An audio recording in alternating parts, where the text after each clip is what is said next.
Hey guys, today I'm going to tell you how to change voice in Instagram voice call. If you're using Instagram and you want to change voice into your Instagram voice call, so let's see how can you do that. So you have to open your Instagram app, go to chats here, just try to make a call with anyone. Let's say I'm gonna call this person here. And in Instagram, it doesn't have any direct feature to change your voice. So let's wait for the second person until they receive the call. And there you can see there's no any option to change your voice, but you can still do that. You just have to end this call, go back and open your app store.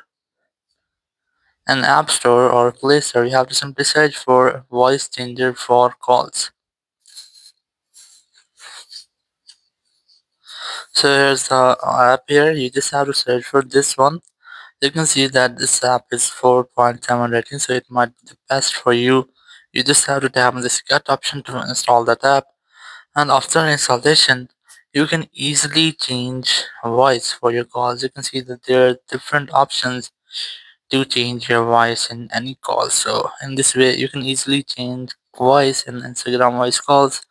Thank you very much for watching the video. Until next video, bye bye.